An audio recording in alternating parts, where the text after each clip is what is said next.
Hello, this is Faith at Faith and Books.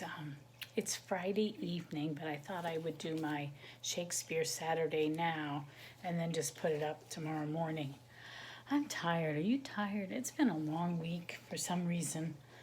It's been rainy, muggy, too much rain.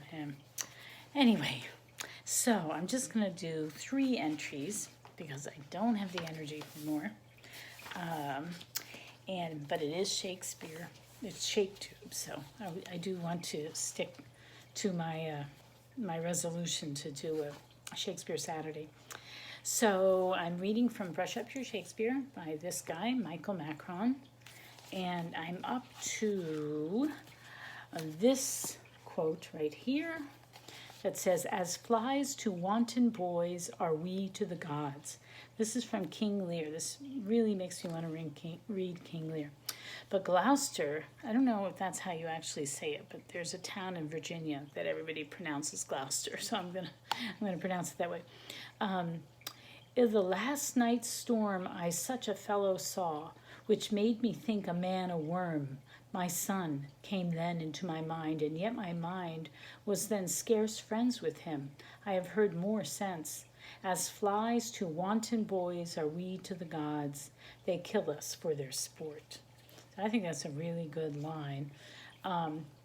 So he just talks about how, all this tragedy has gone on, and Gloucester is, everything's messed up. His son that he thought had betrayed him turned out to be innocent, and yet he had disowned him, and somehow he's blind now.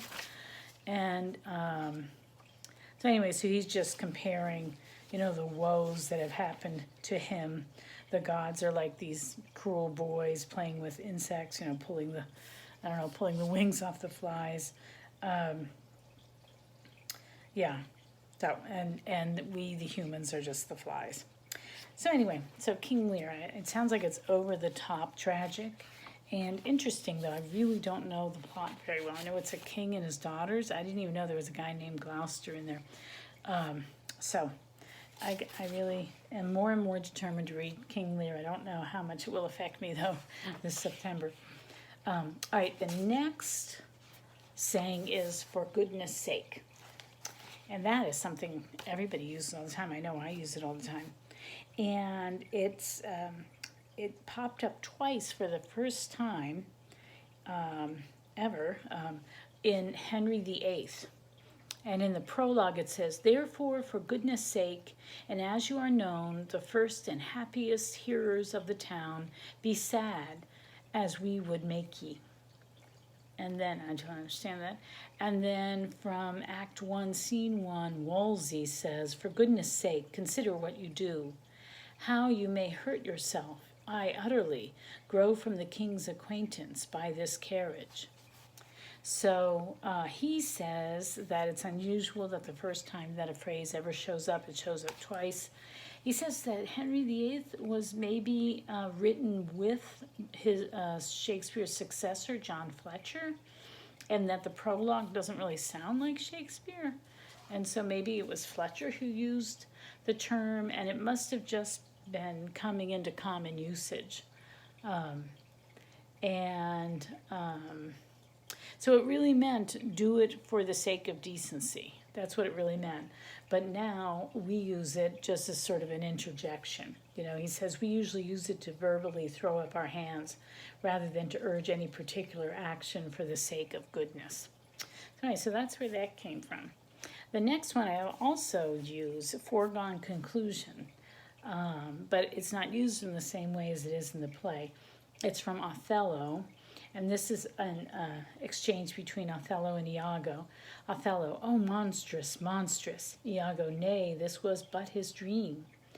Othello, "But this denoted a foregone conclusion." Iago, "'Tis a shrewd doubt, though it be but a dream, and this may help to thicken other proofs that do demonstrate thinly." So this is a little bit confusing, but when Othello says foregone conclusion, he thinks that so wait a second.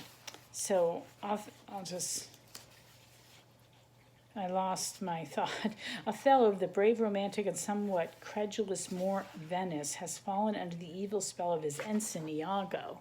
Here Iago pretends that a certain lieutenant, Cassio, has been dreaming audibly of Othello's chaste wife, Desdemona. Othello believes that Cassio's alleged dreams must reenact a foregone conclusion of adultery. So in Othello's mind, this speculation quickly thickens into proof that Desdemona has betrayed him. So he's saying the fact that he had the dream means that they must have already consummated their affair. So he's thinking you wouldn't have dreamed about something unless you'd already done it.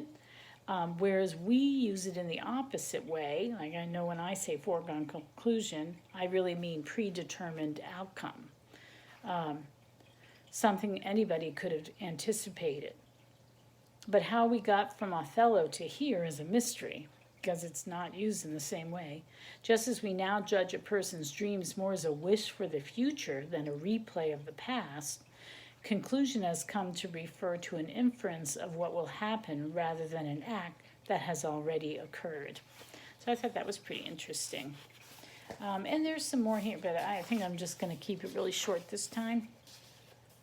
There's a couple good ones coming up, though. Frailty, thy name is woman. Friends, Romans, countrymen, lend me your ears. Full circle. So I'm going to come for get thee to a nunnery. But anyway, so that's what we have to look forward to. But I think I'm just going to stop it right there. I hope you have a relaxing weekend. We have a long weekend, Labor Day. So hopefully it'll be one where we can relax and rest. So anyway, take care, and I will talk to you later. Bye-bye.